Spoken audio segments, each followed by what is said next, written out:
बिस्मिल्लाहिर्रहमानिर्रहीम। Today's topic of discussion is vasculitis. Vasculitis क्या होता है? नाम से लग रहा है वास्कुलाइटस, वेसल की इन्फ्लेमेशन होती है। तो जो वेसल की इन्फ्लेमेशन होती है, ब्लड वेसल्स की इन्फ्लेमेशन होती है, उसको बोलते हैं वास्कुलाइटस। अब जो वास्कुलाइटस होता है ये हमारी बॉडी की डिफरेंट ब्लड वेसल्स को इन्वॉल्व कर सकता है। बड़ी बड़ी आर्टरीज को इन्वॉल्व करेगा तो उसको बोलेंगे लार्ज वेसल वास्कुलाइटस। अगर ये मीडियम साइज आर्टरीज को इन्वॉल्व करेगा जो ऑर्गन्स को सप्लाई करती है तो वो मीडियम वेसल वास्कुलाइटस होता है। और ये छोटी छोटी जो आपकी blood vessels like arterioles, venules, capillaries को इन्वॉल्व करेगा तो ये होता है स्मॉल वेसल वास्कुलाइटस।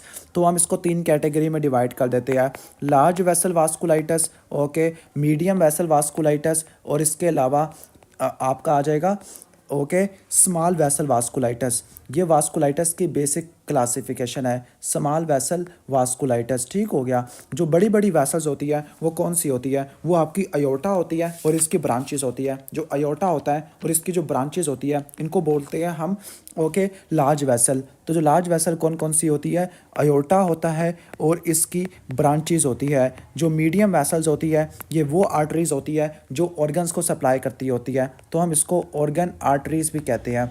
ओके, जो स्मॉल वेसल्स होती है उसमें 3 चीज़ें आती है जिनको माइक्रो सर्कुलेशन कहते हैं।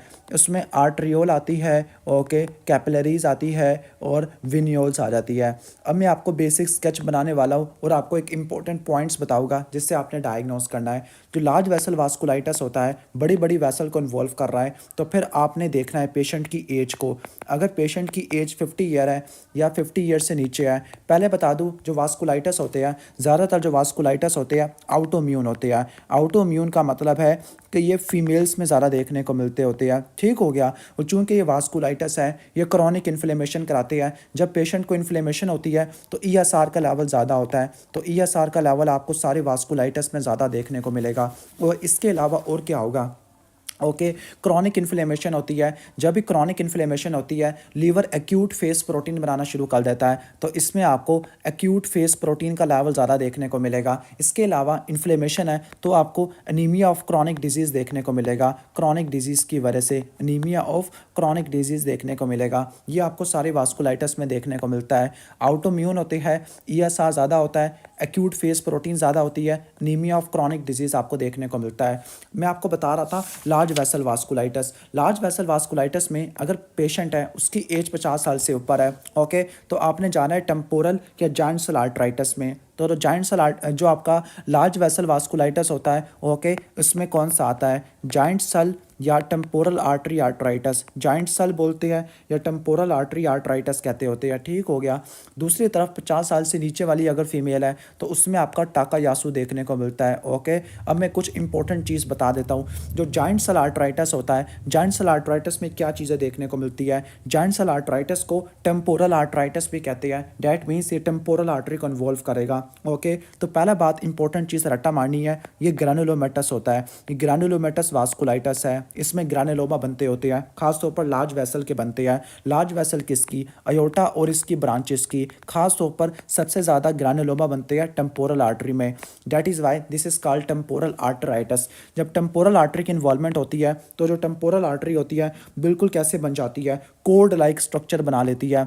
आपको कोड लाइक स्ट्रक्चर फील हो टेम्पोरल रीजन पे, इसका मतलब है टेम्पोरल आर्टराइटिस है। ठीक हो गया। तो जॉइंट सेल या टेम्पोरल आर्टराइटिस में आपने कब जाना है? अगर पेशेंट को temporal artery code like feel होना शुरू हो जाए, उसको हेडेक हो, उसके सर में दर्द हो क्योंकि टेम्पोरल आर्टरी की इन्वॉल्वमेंट है, आर्टरी टेंडर हो, ठीक हो गया, आर्टरी की पल्सेशन नहीं आ पा रही, इसके अलावा ब्लाइंडनेस हो रही है और प्रोक्सिमल मसल की वीकनेस है, तो ये पॉइंट्स होते हैं जॉइंट सेल आर्टराइटिस में। तो जॉइंट सेल आर्टराइटिस में क्या क्या पॉइंट्स नोट करने हैं? नंबर 1, जो टेम्पोरल आर्टरी होती है वो कोड लाइक फील होती है, उसमें पल्स ख़त्म हो जाती है, और इसके अलावा कहने का मतलब है कि आपको हेडेक देखने को मिलता है क्योंकि टेम्पोरल आर्टरी की इन्वॉल्वमेंट है। पहला तो ये पॉइंट मिलेगा, पहला तो ये पॉइंट आ गया। दूसरा पॉइंट आपको ऑफ्थैल्मिक आर्टरी की इन्वॉल्वमेंट देखने को मिलती है। जब ऑफ्थैल्मिक आर्टरी इन्वॉल्व होगी बंदे को क्या होगा, ब्लाइंडनेस होती है, डिप्लोपिया देखने को मिलता है, ब्लाइंडनेस होगी, डिप्लोपिया वगैरह देखने को मिलेगा। ओके, तीसरा क्या होगा, तीसरा जो आर्टरी इन्वॉल्व होती है वो फेशियल आर्टरी है। जब फेशियल आर्टरी इन्वॉल्व होगी, फेशियल आर्टरी आपके मसल्स ऑफ मास्टिकेशन को सप्लाई करती है। इसका मतलब क्या है, जब आपके मसल ऑफ मास्टिकेशन की तरफ ब्लड फ्लो कम आएगा तो जैसे ही आप खाने को च्यूइंग करोगे तो आपको जॉ क्लॉटिकेशन मिलेगी। ओके, जॉ क्लॉटिकेशन देखने को मिलेगी, जॉ क्लॉटिकेशन देखने को मिलेगी। और चौथा पॉइंट है, इसके साथ एक डिजीज एसोसिएटेड होता है, दिस इज कॉल्ड पोलीमाइल्जिया रोमैटिका। पोलीमाइल्जिया रोमैटिका, पोलीमाइल्जिया रोमैटिका का क्या मतलब है, माइल्जिया मसल्स में पेन है। और याद करना, जब भी मसल्स में डिजीज होती है वो प्रोक्सिमल मसल को इन्वॉल्व करती है। ओके, तो अगर आपको प्रोक्सिमल मसल में पेन मिले, प्रोक्सिमल मसल में पेन मिले और स्टिफनेस देखने को मिले, ठीक हो गया। ओके, मसल में पेन मिले, स्टिफनेस मिले, लेकिन वीकनेस और वेस्टिंग नहीं है, सिर्फ मसल में पेन है और मसल में स्टिफनेस है। ओके, तो उसको बोलते हैं पोलीमाइल्जिया रोमैटिका, खास तौर पर प्रोक्सिमल मसल्स में। अब जो प्रोक्सिमल मसल होते हैं, एक आपका शोल्डर वाला होता है और दूसरा आपका कौन सा होता है, हिप वाला मसल होता है। शोल्डर वाला होता है और हिप वाला मसल होता है। अब शोल्डर मायोपैथी का क्या मतलब है कि पेशेंट ये कहेगा कि मैं अपने बालों में कंघी नहीं कर सकता, या मैं कोई पेंटिंग नहीं कर सकता, या मैं कोई ओवरहेड यानी अपने हाथ सर के ऊपर नहीं लेके जा सकता। या हिप जॉइंट का क्या मसला बताएगा कि मैं कुर्सी से उठ ही नहीं सकता, चल नहीं सकता, क्लाइंब नहीं कर सकता। तो जॉइंट सेल आर्टराइटिस में चार चीज़ें आपने नोट करनी है। जब टेम्पोरल आर्टरी की इन्वॉल्वमेंट होगी, हेडेक होगा, टेंडर आर्टरी होगी, आर्टरी में पल्सेशन खत्म हो जाती है, आर्टरी कोड लाइक फील होती है।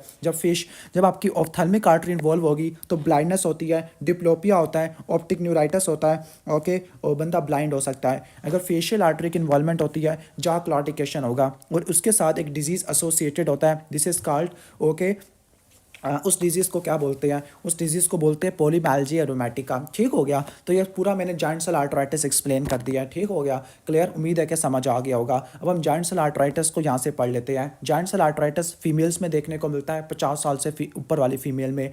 हेडेक देखने को मिलता है सेम साइड का, टेम्पोरल आर्टरी के इन्वॉल्वमेंट की वजह से होता है। टेंडनेस होती है और जॉ क्लॉटिकेशन होती है। जॉ क्लॉटिकेशन क्यों होगी, फेशियल आर्टरी के इन्वॉल्वमेंट की वजह से। इसके अलावा अगर ये हमारा ऑफ्थैल्मिक आर्टरी को इन्वॉल्व करेगी, ऑफ्थैल्मिक आर्टरी को इन्वॉल्व करेगी तो फिर क्या होगा, इस्कीमिया होगा। इस्कीमिया की वजह से ऑप्टिक नर्व की इन्फ्लेमेशन होगी और ऑप्टिक नर्व काम करना छोड़ जाएगी। This is called anterior ischaemic optic neuropathy. Anterior ischaemic optic neuropathy की वजह से ब्लाइंडनेस हो जाती है। और इसके साथ पोलीमाइल्जिया रोमैटिका होता है।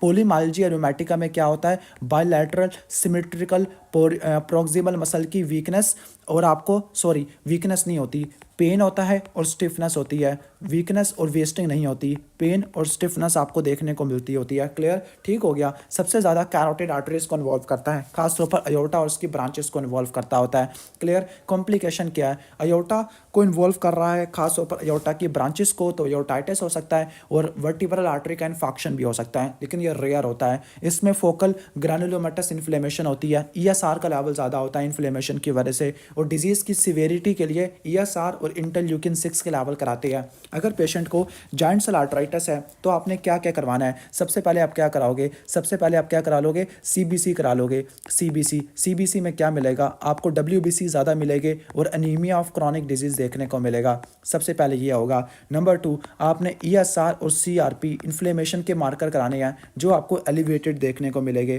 क्लियर, ठीक हो गया। फिर इसके बाद जो इन्वेस्टिगेशन ऑफ चॉइस है वो टेम्पोरल आर्टरी बायोप्सी है। क्या है, टेम्पोरल आर्टरी बायोप्सी है, ये इन्वेस्टिगेशन ऑफ चॉइस होती है।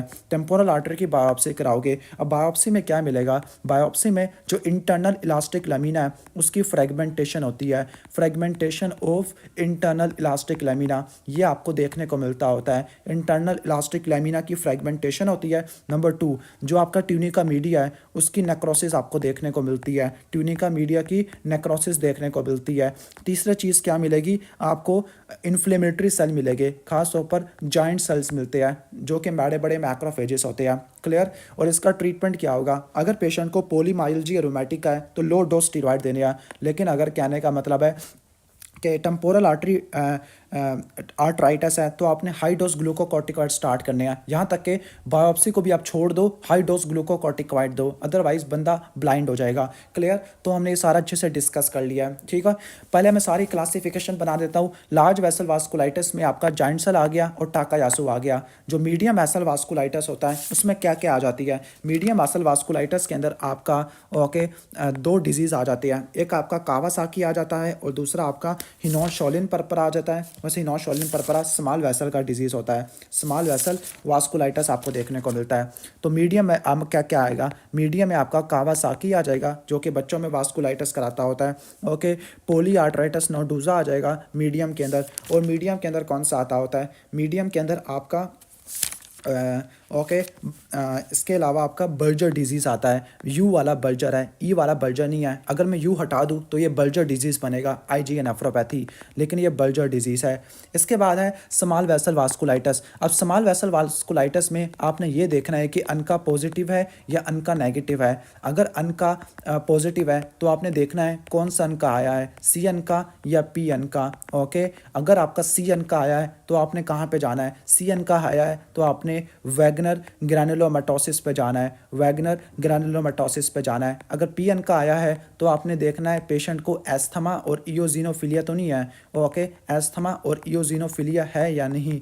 अगर है तो आपने जाना है चुर्क स्ट्रास सिंड्रोम के अंदर। चुर्क स्ट्रास सिंड्रोम में एस्थमा और इयोजिनोफिलिया होता है। अगर नहीं है तो आपने माइक्रोस्कोपिक पोलियंजाइटिस में जाना है। अगर अनका नेगेटिव है तब क्या पॉसिबिलिटी हो सकती है? अनका नेगेटिव है फिर आपने कहाँ पे जाना होता है? अनका नेगेटिव है फिर आपने जाना है पेशेंट को देखना है कि पेशेंट में कोई परपरा तो नहीं है, कोई palpable purpura, non thrombocytopenic purpura, abdominal pain तो नहीं है। Okay, clear? अगर कोई यूजुअली परपरा है तो आपने जाना है हिनोशोलिन परपरा के अंदर। अगर आपका परपरा नहीं है फिर आपने क्या करना है? आपने पेशेंट को स्मोकिंग की हिस्ट्री पूछनी है। अगर पेशेंट स्मोक करता है ओके, वैसे वो बल्जर डिजीज़ होता है तो स्मोकिंग वाला हम पॉइंट छोड़ देते हैं। ठीक हो गया? ओके, अगर यूजुअली परपरा इतने खास प्रोमिनेंट नहीं होते या अगर आपको मल्टी सिस्टमिक डिजीज़ देखने को मिल रहा है, ओके, मल्टी सिस्टमिक मतलब बहुत सारे ऑर्गन्स को इन्वॉल्व कर रहा है, तो आपने कहाँ पे जाना है? आपने जाना है क्रायोग्लोबिनीमिया के अंदर, क्रायोग्लोबिनीमिया के अंदर। ठीक हो गया?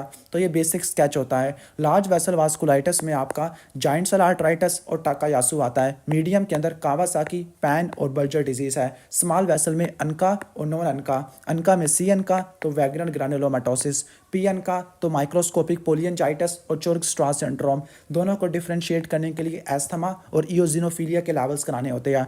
और जब अनका नेगेटिव है तो आपका हिनोशोलिन परपरा इस कैटेगरी में फॉल कर जाता होता है। क्लियर? ठीक हो गया?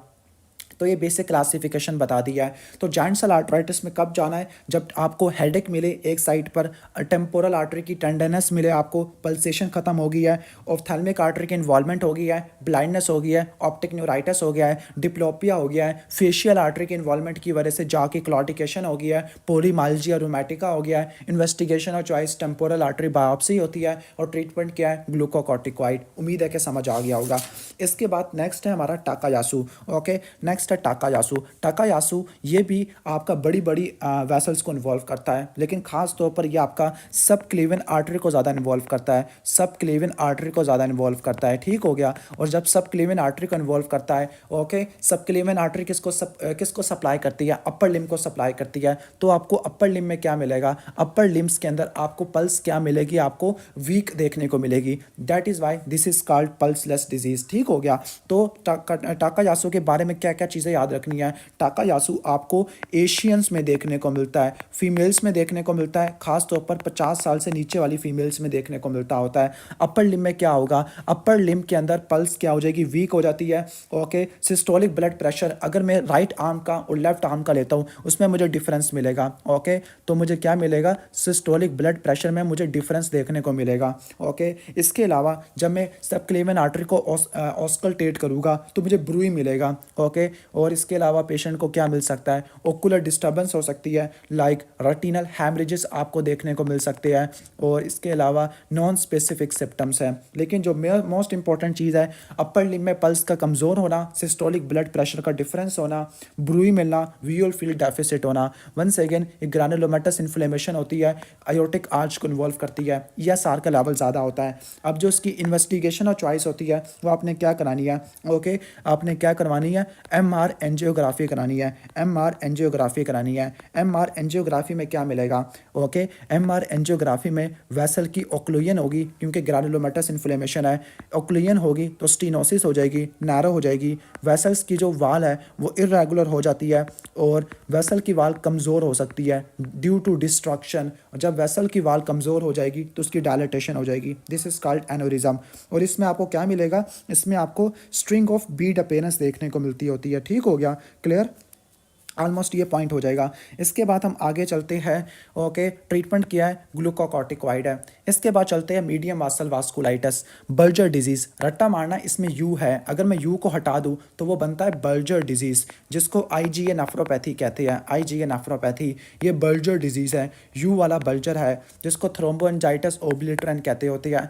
हैवी टोबैको स्मोकिंग, यानी अगर आप पेशेंट को स्मोकिंग की हिस्ट्री मिले, 40 साल से नीचे वाला मेल है, याद करना अगर 40 साल से नीचे वाला मेल है उसमें स्मोकिंग की हिस्ट्री मिली है तो आपने जाना है बर्जर डिजीज़ में। लेकिन 40 साल से ऊपर वाला मेल है वो स्मोकिंग कर रहा है तो उसमें आपने जाना है एथेरोस्क्लेरोसिस के अंदर। स्मोकिंग की वजह से क्या होगा? स्मोकिंग की वजह से आपको क्या मिलेगा? जो आपकी कहने का मतलब है टिबियल आर्टरी लोअर लिम्ब में और अपर लिम्ब में रेडियल आर्टरी, इसकी इन्वॉल्वमेंट देखने को मिलती है। ओके, और इसका दूसरा नाम क्या है? थ्रोम्बोएंजाइटिस ओब्लिटरन, मतलब थ्रोम्बस होगा, थ्रोम्बस वेसल की वाल में ओक्लूड हो जाएगा और वो बंद कर देगा। यानी इसमें क्या मिलेगा? टिबियल और रेडियल आर्टरी, इसका थ्रोम्बोसिस देखने को मिलेगा। जब आपको थ्रोम्बोसिस देखने को मिलेगा तो आपको क्लॉटिकेशन देखने को मिलती है। क्लॉटिकेशन का मतलब ये है कि पेशेंट ये कहेगा कि जब मैं काम करता हूँ, चलता हूँ, जब मैं चलता हूँ, अगर लोअर लिम्ब की क्लॉटिकेशन है तो उसका ये कहेगा कि जैसे मैं वॉक करना स्टार्ट करता हूँ मेरे टांगों में पेन शुरू हो जाता है और जब मैं रेस्ट करता हूँ तब ठीक हो जाता है। दिस इज कॉल्ड क्लॉटिकेशन,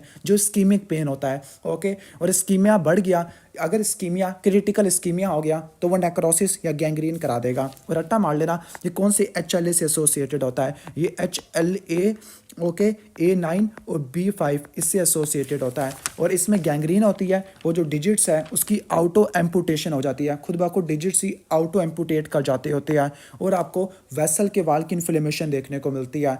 ठीक हो गया? ओके, और इसमें आपको रेनॉल्ड फिनोमिना भी देखने को मिलता है। रेनॉल्ड फिनोमिना क्या होता है? रेनॉल्ड फिनोमिना ये होता है कि जब स्किन की तरफ ब्लड फ्लो कम होता है तो 3 कलर चेंजेस आपको देखने को मिलते हैं। सबसे पहले स्किन वाइट होती है, पेल हो जाती है, फिर ब्लू होती है साइनोसिस की वजह से, फिर रेड हो जाती है वेजोडाइलेशन की वजह से। This is called Raynaud phenomena. और कौन सा रेनॉल्ड फिनोमिना होगा? सेकेंडरी वाला, क्योंकि ये डिजीज़ कोई और डिजीज़ है, सेकेंडरी काज है इसका, रेनॉल्ड फिनोमिना का। ठीक हो गया, क्लियर? और इसमें आपको क्या मिलेगा? सेगमेंटल थ्रोम्बोजिंग वास्कुलाइटस होगा, कि थ्रोम्बस होगा वो पार्टिकुलर सेगमेंट के अंदर हो जाएगा। रट्टा मार लेना, जो थ्रोम्बस होता है वो ना सिर्फ आर्टरी में बल्कि वो वेन को भी इन्वॉल्व करेगा और नर्व को भी इन्वॉल्व करेगा। एथेरोस्क्लेरोसिस वाला सिर्फ आर्टरी को इन्वॉल्व करता है, लेकिन बल्जर डिजीज आर्टरी को, वेन को और नर्व को, VAN तीनों को इन्वॉल्व करती है। तीनों में थ्रोम्बोसिस आपको देखने को मिलती है। क्लियर? ट्रीटमेंट क्या होगा? स्मोकिंग सेजेशन आपको देखने को मिलती है। इसके अलावा आप कैल्शियम चैनल ब्लॉकर इस्तेमाल कर सकते हैं रेनॉल्ड फिनोमिना के लिए। तो आपने कब जाना है बर्जर डिजीज़ के अंदर? जब आपको फुट क्लॉटिकेशन, अल्सरेशन, गैंग्रीन, आउटो एम्पुटेशन या स्कीमिक पेन देखने को मिले। इसके बाद है कावासाकी डिजीज़, ये भी एशियन में होता है। रट्टा मार लेना, 2 ही वास्कुलाइटिस होते हैं जो बच्चों में देखने को मिलते हैं। एक आपका कावासाकी है, दूसरा हिनोच शोलिन परपरा होता है। दूसरा क्या होता है? हिनोच शोलिन परपरा होता है। एशियन चाइल्ड में देखने को मिलता होता है, 4 साल से नीचे वाले बच्चों में आपको ये देखने को मिलता है। And this is necrotizing vasculitis. Necrotizing का क्या मतलब है? जब ये वेसल की इन्फ्लेमेशन होती है तो इन्फ्लेमेशन के बाद नेक्रोसिस होती है वेसल के वाल की। और कौन सी नेक्रोसिस होती है? वेसल के वाल की। जो वेसल्स के वाल की जो नेक्रोसिस होती है वो फिब्रिनाइड नेक्रोसिस होती है। ठीक हो गया? मीडियम वेसल का डिजीज़ है, खास तौर पर क्रोनरी आर्टरी का डिजीज़ है। क्रोनरी आर्टरी का डिजीज़ है। जब ये क्रोनरी आर्टरी का डिजीज़ है, क्रोनरी आर्टरी की नेक्रोटाइजिंग वास्कुलाइटिस कराएगा तो उसकी वजह से क्या होगा? क्रोनरी आर्टरी में एनोरिज्म बन जाएगा, यानी क्रोनरी आर्टरी की दीवारें कमज़ोर हो जाएगी, एनोरिज्म बन जाएगा या थ्रोम्बस बन जाएगा। और जब क्रोनरी आर्टरी में एनोरिज्म या थ्रोम्बस हो जाएगा तो इन बच्चों की MI की वजह से डेथ हो जाती है। क्लियर? तो ये इंपॉर्टेंट पॉइंट रट्टा मार लेना है। तो जो कावासाकी होता है 4 साल से नीचे वाले बच्चों में देखने को मिलता है। इसका डायग्नोस्टिक क्राइटेरिया क्या होता है? फीवर आपको चाहिए 5 दिन से ज़्यादा का और साथ में 5 में से 4 पैरामीटर्स चाहिए। अब उसका निमोनिक है क्रैश, C से कंजंक्टिवाइटिस, R से रैश, A से एडिनोपैथी, H से एस से स्ट्रॉबेरी टंग, एच से हैंड, फूड चेंजेस और फीवर। तो सबसे पहले रट्टा मारना कंजंक्टिवाइटिस। जो कंजंक्टिवाइटिस होता है बायलैटरल होता है, नॉन एग्जूडेटिव होता है, मतलब बैक्टीरिया की वजह से नहीं हुआ। नंबर 2, जो रैश होता है वो पोलीमॉर्फस से डिस्क्वेमेटिव यानी स्किन को झाड़ना शुरू कर देगा। फिर है adenopathy, asymmetrical cervical lymph adenopathy होती है। स्ट्रॉबेरी टंग, ओरल म्यूकोजल लीगन होती है।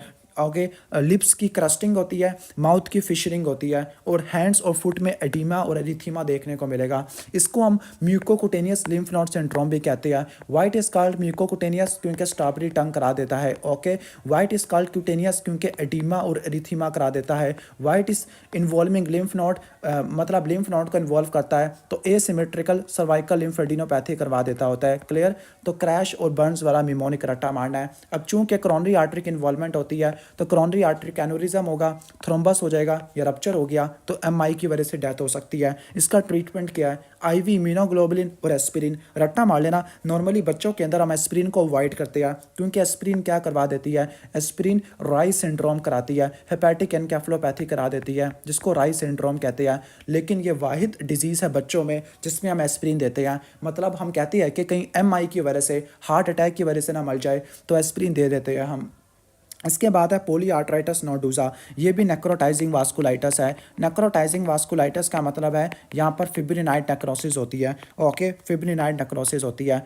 ठीक हो गया, क्लियर। अब एक बात रट्टा मार लेना, जो पोलीआर्ट्राइटिस नोडुजा होता है आपके सारी मीडियम आर्टरीज को इन्वॉल्व करता है, पूरी बॉडी की मीडियम आर्टरीज को इन्वॉल्व करता है, सिर्फ दो को इन्वॉल्व नहीं करता। एक है पल्मोनरी आर्टरी, यानी ये पल्मोनरी आर्टरी को स्पेयर कर देता है। डैट मीन्स अगर पेशेंट को कोई हिमोप्टेसिस, कफ, डिस्निया मिले तो आपने पैन को रूल आउट कर देना है, निकाल देना है। इसके अलावा ये ग्लोमेरुलस को स्पेयर करता है, यानी ये ग्लोमेरुलोनेफ्राइटिस नहीं कराता होता। क्लियर। तो ये इंपॉर्टेंट पॉइंट रट्टा मार लेना है। ठीक हो गया। तो ये मिडल एज मेल्स में देखने को मिलता है। हेपेटाइटिस बी से एसोसिएटेड होता है, ये बहुत इंपॉर्टेंट पॉइंट है। हेपेटाइटिस बी को आपने रूल आउट करना होता है। अब इसकी क्या सिम्टम्स होते हैं? नंबर 1, कुछ कॉन्स्टिट्यूशनल सिम्टम होते हैं। कॉन्स्टिट्यूशनल का मतलब जनरलाइज्ड होते हैं। फीवर, वेट लॉस, मलेज, हेडेक, ये पूरी बॉडी में इन्फ्लेमेशन की वजह से होते हैं। जीआईटी में क्या होगा? जीआईटी में आपको क्या देखने को मिलेगा? एब्डोमिनल पेन देखने को मिलेगा और ब्लीडिंग देखने को मिलती है। This is called melaena. Okay, bloody जो कोल टार वाले स्टूल होते हैं उसको बोलते हैं मेलिना। ओके, इसके अलावा रीनल आर्टरी की इन्वॉल्वमेंट है तो हाइपरटेंशन होगी। ओके, इसके अलावा सीएनएस की इन्वॉल्वमेंट है तो पेरिफेरल न्यूरोपैथी देखने को मिलेगी। स्किन की इन्वॉल्वमेंट है तो आपको पाल्पेबल परपरा आपको देखने को मिलेगा। रट्टा मारना, पाल्पेबल परपरा हिनोशोलिन परपरा में भी आएगा। किडनी डैमेज हो जाती है, पल्मोनरी आर्टरी को स्पेयर कर देता है।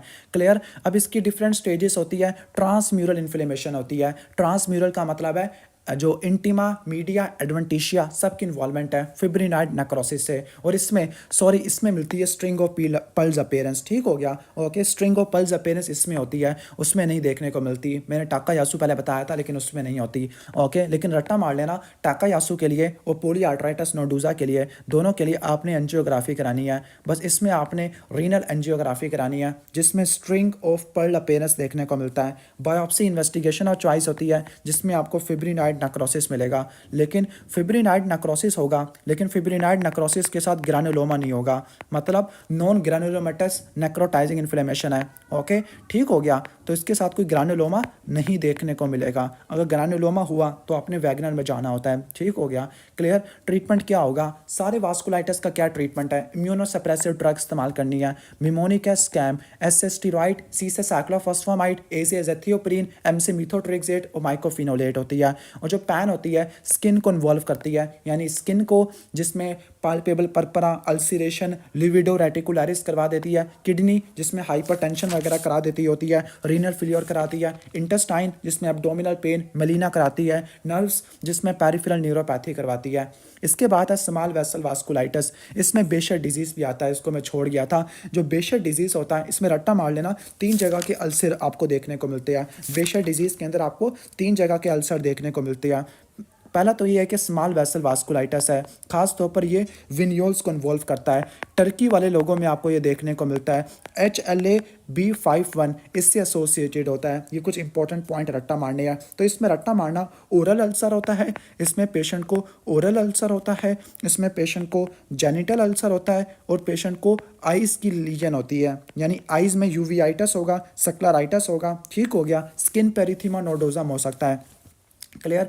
तो ये टर्किश लोगों में देखने को मिलता है। ओके, इसमें एफ्थल्स अल्सर होता है जो कि ओरल अल्सर होते हैं, जेनिटल अल्सर होता है, आइज़ में यूवाइटिस और सक्लेराइटिस होता है और एरिथीमा नोडोजम होता है। एरिथीमा नोडोजम का मतलब है कि आपकी जो लेग्स हैं उसकी एक्सटेंसिव सर्फेस के ऊपर रेड नोड्यूल्स देखने को मिलते हैं। अब रट्टा मार लेना, हेपेटाइटिस बी से कौन सा होता था? पोलीआर्ट्राइटिस नोडोजा, हर्पीस सिम्प्लेक्स टाइप 1 और पैरवोवायरस, इससे कौन सा होता है? बेशर डिजीज़ होता है। इसका जो फ्लेयर होता है वो 1 महीने तक का होता है। अब इसको हम इम्यून कॉम्प्लेक्स वास्कुलाइटिस भी कहते हैं। HLA-B51 से एसोसिएटेड होता है। इसमें एक टेस्ट होता है जिसको बोलते हैं pathology test. Pathology test positive होता है। इसमें टेस्ट कौन सा होता है? पैथोलॉजी टेस्ट होता है। पैथोलॉजी टेस्ट का मतलब है कि अगर आप फोर आर्म को प्रिक करोगे किसके साथ? नीडल के साथ। अगर आपने फोर आर्म को पिक किया, 1 सेकेंड स्टीराइल नीडल होगी तो क्या होगा? नीडल की वजह से पोस्ट्यूल बन जाएंगे, दाने बन जाएंगे within 48 hour. That means ये इम्यून कॉम्प्लेक्स वास्कुलाइटिस होता है। क्लियर, ठीक हो गया। इसके बाद है क्यूटेनियस स्मॉल वेसल वास्कुलाइटिस। ये क्यूटेनियस स्मॉल वेसल वास्कुलाइटिस नाम से लग रहा है सिर्फ स्किन को इन्वॉल्व करेगा, बाकी किसी भी चीज़ को इन्वॉल्व नहीं करेगा। सिर्फ आपको पाल्पेबल पर्परा होगा और कोई ड्रग्स की हिस्ट्री होगी। कौन सी ड्रग्स होगी? ओके, ठीक हो गया। तो कौन सी ड्रग्स आपको देखने को मिलती है? पेनिसिलिन है, फेनिटोइन है, एलोपेरिनोल है, सेफ्लोस्पोरिन है और सल्फोनामाइड्स है। ठीक हो गया। ओके, ये आपकी ड्रग्स आ जाती है। इसका निमोनिक है कैप्स। ओके, सी से सेफ्लोस्पोरिन, ए से एलोपेरिनोल, पी से फेनिटोइन, पेनिसिलिन, सल्फोनामाइड। या इन्फेक्शन की वजह से हो सकता है, लाइक हेपेटाइटिस सी और HIV। सारे MCQs पॉइंट बता रहा हूँ। हेपेटाइटिस बी आ जाए, let me write you, hepatitis B आ जाए तो आपने पैन में जाना है। ओके, अगर हेपेटाइटिस सी आ जाए या HIV आ जाए तो आपने क्यूटेनियस स्मॉल वेसल वास्कुलाइटिस में जाना है। अगर हर्पीस सिम्प्लेक्स आ जाए तो आपने कहाँ पे जाना है? बेशर डिजीज़ में जाना होता है। ओके, ये सारे MCQs पॉइंट मैंने बता दिया है। ओके, अब ये भी इम्यून कॉम्प्लेक्स होता है, इसको हम ल्यूकोसाइटोक्लास्टिक वास्कुलाइटिस भी कहते हैं। ओके, ठीक हो गया। अगर दूसरे चीज़ों को इन्वॉल्व करना शुरू कर दे, यानी डीप ऑर्गन्स को इन्वॉल्व करना शुरू कर दे, तो उसका मतलब है कोई और डिजीज़ ओवरलैप कर गया है। इसके बाद स्मॉल वेसल वास्कुलाइटिस को कंटिन्यू कर रही है। ओके, इसके बाद है इयोजिनोफिलिक ग्रैनुलोमैटोसिस विद पोलियंजाइटिस, जिसको हम वैगनर ग्रैनुलोमैटोसिस कहते हैं। क्या बोलते हैं इसको? सॉरी, ये तो इयोजिनोफिलिक है, गलती होगी। ये आपका चोर्क स्ट्रास है, नीचे वाला वैगनर है। ग्रैनुलोमैटोसिस विद पोलियंजाइटिस, इसको क्या बोलते हैं? वैगनर ग्रैनुलोमैटोसिस कहते होते हैं। ओके, ठीक हो गया। तो हम इसको क्या बोलते हैं? वैगनर ग्रैनुलोमैटोसिस बोलते होते हैं। अब जो वैगनर ग्रैनुलोमैटोसिस है, इसमें सबसे इंपॉर्टेंट चीज़ रट्टा मारनी है, CN का आपको देखने को मिलता है। और जो वैगनर होता है ये नेक्रोटाइजिंग ओके, नेक्रोटाइजिंग इन्फ्लेमेशन कराता है और ग्रैनुलोमेटस इन्फ्लेमेशन दोनों कराता है। यानी इसमें नेक्रोसिस भी होगी और इसमें आपको ग्रैनुलोमा भी देखने को मिलेगा। ओके, ग्रैनुलोमा भी देखने को मिलेगा। अब इसका ट्राइड रट्टा मारना, वैगनर के अंदर 3 चीज़ों की इन्वॉल्वमेंट होती है, अपर रिस्पायरेटरी ट्रैक की, लोअर रिस्पायरेटरी ट्रैक की और इसके अलावा आपके रीनल की। अपर रिस्पायरेटरी ट्रैक में क्या होगा? अपर रिस्पायरेटरी ट्रैक के अंदर पेशेंट का सेप्टम परफोरेट हो जाएगा, साइनसाइटिस की हिस्ट्री होगी, ओटाइटिस मीडिया की हिस्ट्री होगी और मास्टरडाइटिस होगा। क्योंकि जो आपका मिडल ईयर होता है ना, ये आपका नेज़ोफेरिंग से कम्युनिकेट करता है। तो अगर आपको sinusitis, otitis media, rhinitis, mucosal ulceration, septum perforation, saddle nose deformity, okay, oral ulcer, nasal ulcer, hearing loss मिले तो आपने अपर रिस्पायरेटरी ट्रैक लिखना है। लोअर रिस्पायरेटरी ट्रैक में क्या होगा? हीमोप्टोसिस होगा, ब्लड इन कफ, स्पुटम के अंदर कफ होगा और डिस्निया होगा, मतलब एल्वुलाई की इन्वॉल्वमेंट है। रीनल में क्या होगा? रीनल में रैपिडली प्रोग्रेसिव ग्लोमेरुलोनेफ्राइटिस होगा, वो भी पोसी इम्यूनाई का मतलब है कोई इम्यून कॉम्प्लेक्स की डेपोजिशन नहीं हुई है। तो उसका ट्राइड रट्टा मार लो। इसमें फोकल नेक्रोटाइजिंग वास्कुलाइटिस होता है, ग्रानुलोमा होते हैं लंग्स में और अपर एयरवे में, और नेक्रोटाइजिंग ग्लोमेरुलोनेफ्राइटिस होता है जिसको रैपिडली प्रोग्रेसिव ग्लोमेरुलोनेफ्राइटिस कहते हैं या क्रीसेंटिक कहते होते हैं। इसमें जो एंटीबॉडी आती है वो CN का होती है या एंटी प्रोटीनेस आपको देखने को मिलती होती है। चेस्ट एक्सरे करा लोगे, नोडुलर डेंसिटीज़ होती है ड्यू टू पल्मोनरी इन्फिल्ट्रेट, और ट्रीटमेंट क्या होगा, वंस अगेन स्कैम होगा। स्टीरॉइड, साइक्लोस्पोरिन, एजाथियोपिरिन, माइकोफिनोलेट और रिटॉक्सिमाब भी इस्तेमाल कर सकते हैं। ओके इसके बाद है इयोजिनोफिलिक ग्रानुलोमाटोसिस विद पोलियंजाइटिस। वैगनर के अंदर अगर मैं इयोजिनोफिलिया और एस्थमा ऐड कर दूं तो ये क्या बन जाएगा, चुर्क स्ट्रास सिंड्रोम बन जाएगा, चुर्क स्ट्रास सिंड्रोम बन जाएगा। तो अगर पेशेंट को एस्थमा हो, एलर्जिक रीनाइटिस हो, ग्लोमेरुलोनेफ्राइटिस हो, स्किन के ऊपर नोड्यूल्स हो, पेरिफेरल न्यूरोपैथी हो। पेरिफेरल न्यूरोपैथी का मतलब क्या है, अगर रेडियल नर्व इन्वॉल्व होती है रिस्ट ड्रॉप होगा, अगर आपकी डीप पिरोनियल नर्व या कॉमन पिरोनियल नर्व इन्वॉल्व होती है फुट ड्रॉप हो जाएगा। बाकी इसके अलावा ये भी रैपिडली प्रोग्रेसिव ग्लोमेरुलोनेफ्राइटिस करवा सकता है। चुर्क स्ट्रास कहते हैं, ग्रानुलोमा होता है, नेक्रोटाइजिंग वास्कुलाइटिस होता है, यूजिनोफिलिया, एस्थमा होता है। PN का लेवल ज़्यादा होता है और IgE का लेवल्स आपको ज़्यादा देखने को मिलता है। इसके बाद है आपका माइक्रोस्कोपिक पोलियंजाइटिस। पहले इसको फिनिश कर लेते हैं। माइक्रोस्कोपिक पोलियंजाइटिस में क्या होगा, इसमें कोई ग्रानुलोमा नहीं होगा। इसमें सबसे इंपॉर्टेंट चीज़ क्या है, इसमें ग्रानुलोमा नहीं देखने को मिलता होता और ये नेज़ोफेरिंग्स को इन्वॉल्व नहीं करता। यानी वैगनर का जो ट्राइड है, upper respiratory tract, lower respiratory tract और रीनल, अगर मैं अपर रिस्पिरेटरी ट्रैक को हटा देता हूँ, लोअर रिस्पिरेटरी ट्रैक और रीनल इसको मिला दूँ तो ये बन जाएगा माइक्रोस्कोपिक पोलियंजाइटिस। ठीक हो गया। ओके ये हेपेटाइटिस बी से एसोसिएटेड नहीं होता, मतलब अगर आपने इसको पैन से डिफ्रेंशिएट करना है, पैन में हेपेटाइटिस बी आता है, ये हेपेटाइटिस बी की वजह से नहीं होता और ये पल्मोनरी कैपिलरीज को भी इन्वॉल्व करता है। इसमें PN का पॉजिटिव होता है। बस इसमें कीवर्ड रट्टा मार लेना, नेक्रोसिस होती है। ओके लंग्स की, किडनी की, स्किन की। लंग्स में क्या होगा, लंग्स में आपको क्या देखने को मिलेगा, हिमोप्टोसिस देखने को मिलेगा। किडनी पे क्या होगा, वंस अगेन ग्लोमेरुलोनेफ्राइटिस होगा। स्किन पे क्या होगा, पाल्पेबल पर्परा आपको देखने को मिलेंगे। क्लियर, ठीक हो गया। लेकिन नेज़ोफेरिंग्स की इन्वॉल्वमेंट नहीं होती, कोई ग्रानुलोमा भी नहीं होते। PN का पॉजिटिव होता है जिसको एंटी माइलोपेरोक्सीडेज कहते हैं। ट्रीटमेंट क्या होगा, इम्यूनोसप्रेसिव ड्रग्स हो जाती है। इसके बाद है हमारा ऊपर रह गया है IgA वास्कुलाइटिस, इसको बोलते हैं हिनोट शॉलिन पर्परा। ठीक हो गया। और ये बल्जर डिजीज़ से एसोसिएटेड होता है, बल्जर बिगर यू वाला, जिसको हम IgA नेफ्रोपैथी भी कहते हैं, IgA नेफ्रोपैथी भी कहते हैं। ओके अब ये मोस्ट कॉमन चाइल्डहुड वास्कुलाइटिस है। बच्चों में जो मोस्ट कॉमन वास्कुलाइटिस होता है वो यही हिनोट शॉलिन पर्परा होता है और ये अपर रिस्पिरेटरी ट्रैक के बाद होता है। ओके अब इसमें एक निमोनिक क्या है, HSP। H से क्या होगा, हिंज पेन, जॉइंट्स में पेन होगा, एब्डोमेन में पेन होगा और इंटोससेप्शन भी हो सकती है। इंटोससेप्शन का मतलब है इंटेस्टाइन का एक पार्ट दूसरे पार्ट में टेलोस्कोप कर जाएगा। वो पाल्पेबल पर्परा आपको देखने को मिलते हैं। हिनोट शॉलिन पर्परा होता है, IgA इम्यून कॉम्प्लेक्स डेपोजिशन की वजह से होता है, बल्जर डिजीज़ से एसोसिएटेड होता है। ट्रीटमेंट वंस अगेन ग्लूकोकॉर्टिकॉइड आपने इस्तेमाल करने होते हैं, स्टीरॉइड इस्तेमाल करने हैं। इसके बाद है मिक्स्ड क्रायोग्लोबिनीमिया। अब क्रायोग्लोबुलिन्स क्या होती है, क्रायोग्लोबुलिन्स एक वो प्रोटीन्स होती है जो कोल्ड एक्सपोजर पे प्रेसिपिटेट हो जाती है। ओके ऐसी प्रोटीन होती है that precipitate on cold exposure. जैसे ही कोल्ड का एक्सपोजर होता है ये प्रेसिपिटेट हो जाती होती है। क्लियर, ठीक हो गया। अब ये भी हेपेटाइटिस C की वजह से होती है। तो हेपेटाइटिस C से हमने क्या क्या पढ़ लिया, हेपेटाइटिस C से क्यूटेनियस वाला आ गया, नहीं हेपेटाइटिस C से जी बिल्कुल क्यूटेनियस वाला आ गया, और दूसरा हमारा मिक्स्ड क्रायोग्लोबिनीमिया आ गया। इसमें पाल्पेबल पर्परा हो गए, स्किन की इन्वॉल्वमेंट है, वीकनेस और आर्थ्रल्जिया मिलेगा, पेरिफेरल न्यूरोपैथी होगी, रिस्ट ड्रॉप या फुट ड्रॉप होगा और ग्लोमेरुलोनेफ्राइटिस हो जाएगा। क्रायोग्लोबुलिन्स ऐसी प्लाज्मा प्रोटीन होती है जो ठंड पड़ने पे एक्सपोजर हो जाती है, प्रेसिपिटेट हो जाती है। जब ये प्रेसिपिटेट हो जाती है ओके ख़ास तौर पर IgG या IgM आपको देखने को मिलती है, IgG या IgM होती है। तो जैसे ही आप कोल्ड का एक्सपोजर करोगे ये प्रेसिपिटेट हो जाती होती है। ये एबनॉर्मल एंटीबॉडीज़ होती है, इम्यून कॉम्प्लेक्स बनाती है, स्किन में टिश्यू में डिपॉजिट हो जाती है जिसकी वजह से उसको उड़ाना शुरू कर देती है टिश्यूज़ को।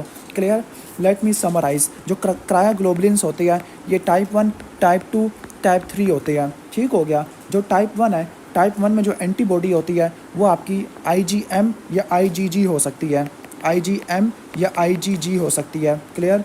टाइप 2 को हम मिक्स्ड कहते हैं, टाइप 1 को हम बोलते हैं मोनोक्लोनल, टाइप 2 को बोलते हैं मिक्स्ड। ओके टाइप 3 को क्या बोलते हैं, पॉलीक्लोनल, क्लोनल, यानी इसमें मल्टीपल क्लोन्स आएंगे। ओके, मोनोक्लोनल का मतलब है एक ही क्लोन आएगा। टाइप 2 में आपको जो एंटीबॉडी होती है वो IgM होती है। ओके, लेकिन साथ में IgG भी आ जाएगा, that is why this is mixed. जबकि टाइप 3 में क्या होगा, IgG होगा। तो टाइप 1 में IgM या IgG में से एक होगा, टाइप 2 में दोनों आ गए, टाइप 3 में सिर्फ IgG आएगा। टाइप 1 का क्या काज होता है, मल्टीपल माइलोमा या वाल्डनस्टोम मैक्रोग्लोबिनीमिया, ये सारे क्या है, ये प्लाज्मा सेल के ट्यूमर होते हैं। क्लियर, ये दो इंपॉर्टेंट चीज़ें रट्टा मारनी है। इसके अलावा non Hodgkin lymphoma, okay, Hodgkin lymphoma CLL, इसमें देखने को मिलता है थ्रोम्बोटिक थ्रोम्बोसाइटोपेनिक परपरा, इसमें देखने को मिलता है टाइप 1। जो टाइप 2 है ये हेपेटाइटिस B, हेपेटाइटिस C और सिफिलिस, इसकी वजह से देखने को मिलता है। जो टाइप 3 है वो आउटोम्यून डिजीज़ की वजह से होता है, like SLE, rheumatoid arthritis, Shogran syndrome, okay, IBD, sarcoidosis. ठीक हो गया, क्लियर। तो अब टाइप 1 में क्या होता है, टाइप 1 में मोनोक्लोनल एंटीबॉडी है जो मल्टीपल माइलोमा में देखने को मिलती है। तो इसमें क्या होगा, पेशेंट को हाइपर विस्कोसिटी सिंड्रोम हो जाएगा कि प्लाज्मा प्रोटीन काफ़ी ज़्यादा होती है, वो क्या करेगी, RBC की स्टॉक्स बनाना शुरू कर देगी, RBC के स्टॉक्स बनाना शुरू कर देगी, ESR को बढ़ा देती है। जबकि टाइप 2 और टाइप 3 ये क्या करते हैं, इम्यून कॉम्प्लेक्स मीडिएटेड वास्कुलाइटिस बनाते हैं, मतलब एंटीजन से मिक्स हो जाएंगे और ये वास्कुलाइटिस करा देते होते हैं। क्लियर। जो रूमेटाइड फैक्टर होता है इसमें नेगेटिव होता है, टाइप 2 में पॉजिटिव होता है। रूमेटाइड फैक्टर क्या होता है, रूमेटाइड फैक्टर ये आपको रूमेटाइड आर्थराइटिस से एसोसिएटेड होता है और इसमें भी पॉजिटिव होता है। क्लियर।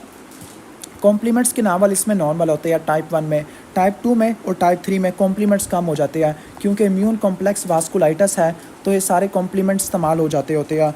लास्ट में हमारी सीरम विस्कोसिटी है। जो सीरम विस्कोसिटी होती है सिर्फ टाइप 1 में बढ़ती है क्योंकि RBC का मैस बढ़ना शुरू हो गया है, बाकी टाइप 2 और टाइप 3 इसमें नॉर्मल होती है। क्लियर। तो ये बेसिक डिफरेंस था हमारा क्रायोग्लोबुलिन्स का। ठीक हो गया। ट्रीटमेंट क्या होगा, हेपेटाइटिस को ठीक करना आपने, ठीक है, एनसेड इस्तेमाल करनी है और स्टीरॉइड्स आपने इस्तेमाल करने हैं।